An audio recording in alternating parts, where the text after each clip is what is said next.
Get ready for the dictation. Start. The right to make a decision about reproduction is essentially a very personal decision, either on the part of the man or woman. Necessarily, such a decision making process of the individual is scrutinized by the Constitutional Court both in this country and in America with great care.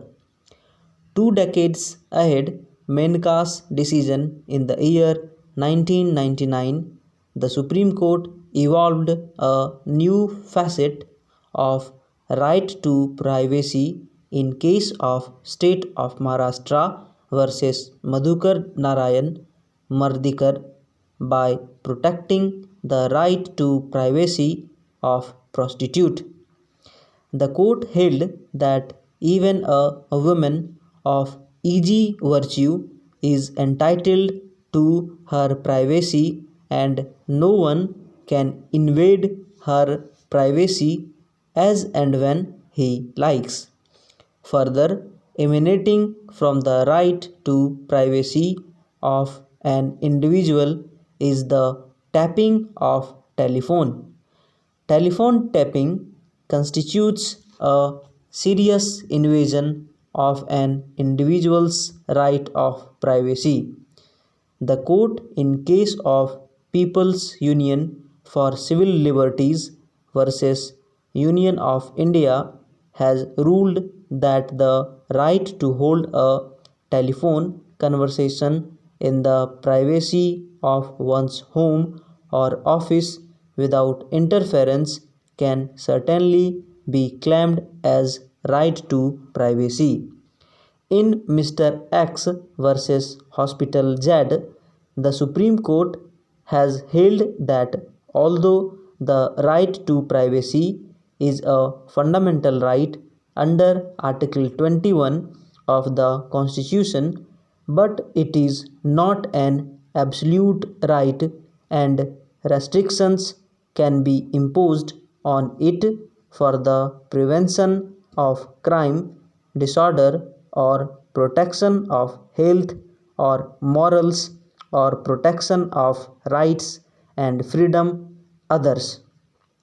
In this case, the apex court was called upon to deal with a crucial question: that can a doctor disclose to the would-be wife of a person that he is HIV positive?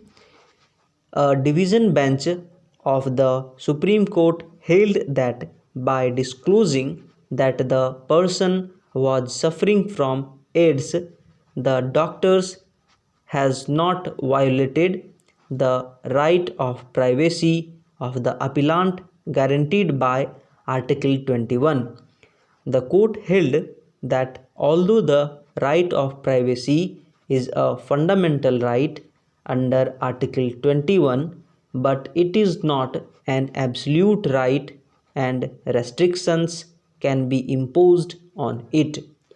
The right to marry is an essential element of right to privacy but is not absolute.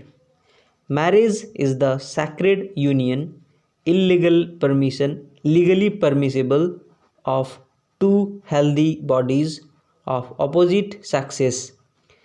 Every system of matrimonial law provides that if a person is suffering from venereal disease is in a communicable from it will be open to the other partner in the marriage to seek divorce.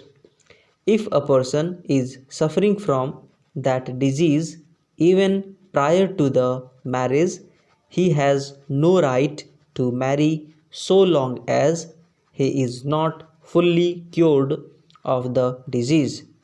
As such, when the patient was found to be HIV positive, the disclosure by the doctor was not violative of either the rule of confidentiality or the patient's right to privacy, as the lady with whom the patient was likely to be married was saved by such disclosure, or else she too would have been infected with the dreadful disease if marriage had taken place.